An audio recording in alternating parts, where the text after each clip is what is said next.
This is example 12-4, channel with a rise in the bottom, as we can see right here. It goes, flow comes from the left and then goes up this little hill. We're given that the channel is 2 meters wide and has a flow rate of 18 cubic meters per second. The rise is 25 centimeters, and we're now asked to find the depth after the rise, so y2, and also the velocity. And then lastly, if the flow is subcritical or supercritical. So let's see what we can do. Well, we'll start with the specific energy. All right, we can get the specific energy at location 1. If this is our location 1, this is our location 2. Well, we know that the specific energy at 1 would be E1 is equal to V1 squared over 2G plus Y1. All right, so we're not given the velocity, but we're given the flow rate, so we can do that, right? We can say Q over AA, the flow cross section squared, divided by 2G plus Y1. All right, if we write this a little differently, right, we can say that would be Q squared, and we take the A squared to the bottom. Let's do 2G. We take that A squared down here, right? We know that A squared is just going to be the width B. We have the width stays the same, so we can just say B squared times Y1 squared. Right, so that's squares are there because it was A squared over here, right?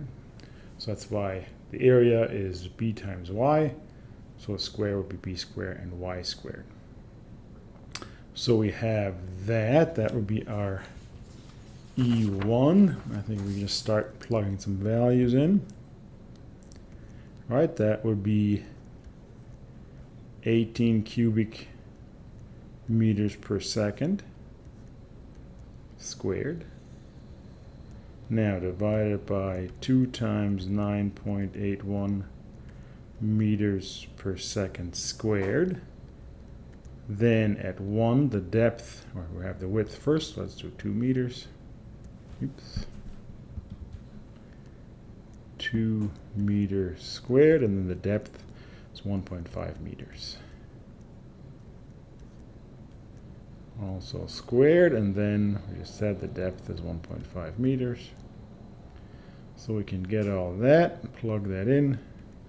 Gives me 3.334862 meters. Now this would be what I get at E1 for my specific energy. Now we can do the same thing at Y2. However, we don't know what Y2 is, right? So we'll have one unknown in there.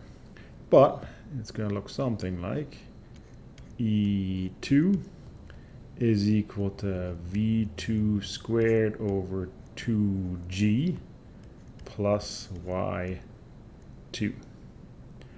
All right.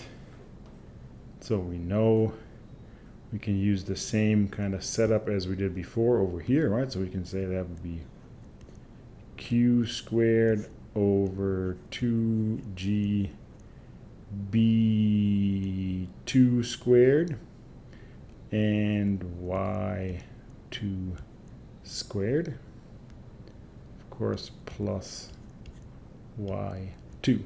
All right, so now we have E1, which just get a numerical value, and E2, which is an equation in terms of Y2. And then we know before, right, we already talked about the idea that the specific energy doesn't change from one cross section to the other. This is true here as well. The specific energy doesn't change, but the total energy changes, right? Because I'm adding this elevation. So I can write E1 would be equal to E2 plus H. All right, so that means we can just take the E2 that we just found, q squared over 2g b squared y2 squared plus y2, and then we have to add the h. Very good, and we know all that's equal to E1. Now, we want to solve this equation, but the only unknown that we have is y2, right? E1 we calculated, q we know, g we know, b we know, and h we know, right? So we need to solve this for y2, so we can say, we can multiply all this by y2 squared.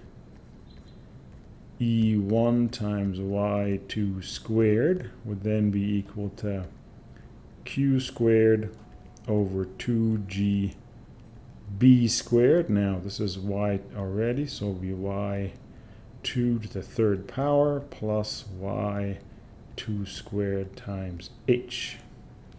All right, then we can get everything on the same side and order it a little bit. So we'll have a y2 to the third power.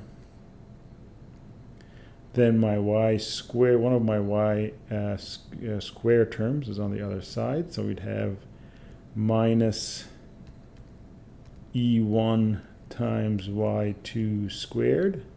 This is all on the same side, so it'd be h times y2 squared, and then that last term.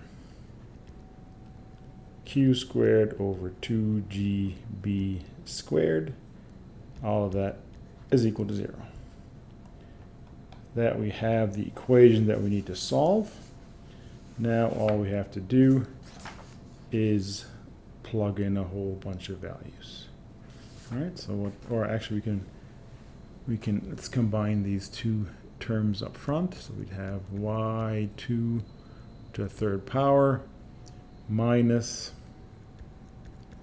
e1 minus h times y2 squared plus q squared over 2g b squared is equal to 0. And now we'll plug in some values here, right? So that would be y2 to the third power minus whatever we found for e1.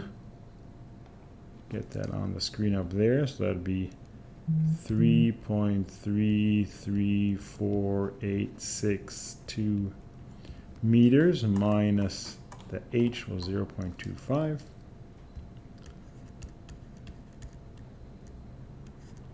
That all times y2. Doubt the other one's going to fit behind there, so let's write down here. So it'd be 18 cubic meters per second squared divided by 2 times 9.81 meters per second squared. The width was 2 meters times 2 meter squared. And if we calculate all those, we get y2 to the third power minus 3.084862 meters times y2 squared plus 4.1284404 meters cubed. All right, so this is now our equation. You can solve that however way you want, right? Maybe your calculator can do it. I like to use Python and NumPy, but however you want to do it. But you will get, of course, 3 results, 3 solutions.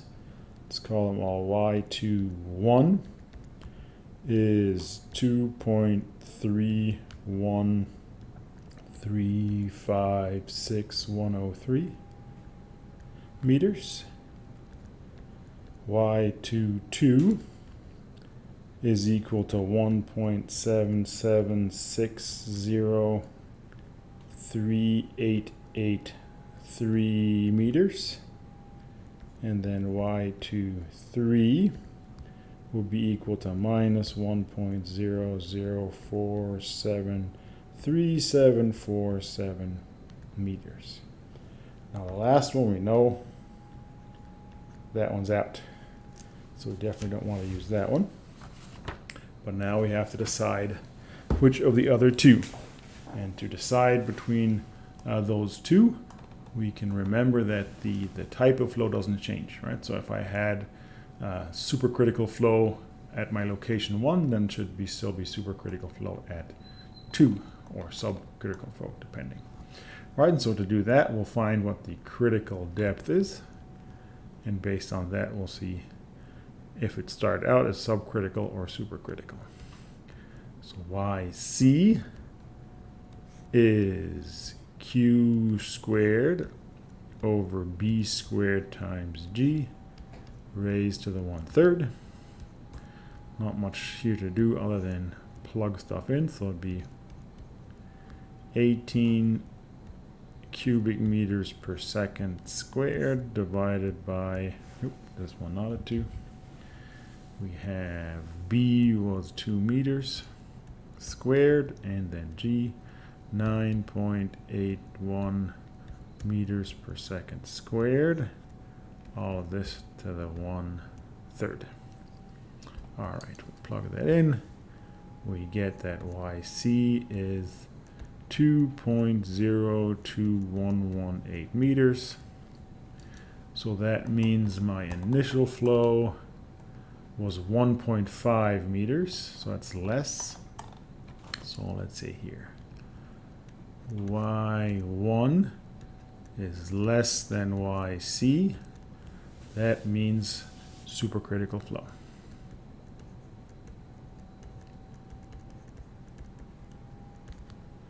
We calculate the Froude number, we get a Froude number greater than 1.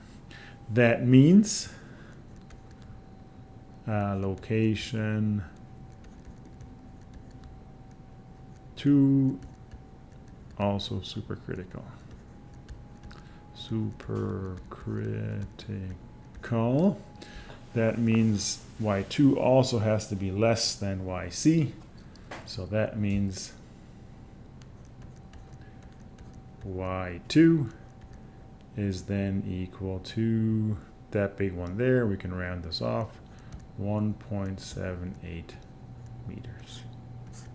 Right, this would be our depth. Again, we choose the 1.78 because that is less than 2.02, which was the critical depth. Right, so that stays supercritical. If we use 2.31, then that'll be subcritical flow. There's no reason for the flow to change over that part.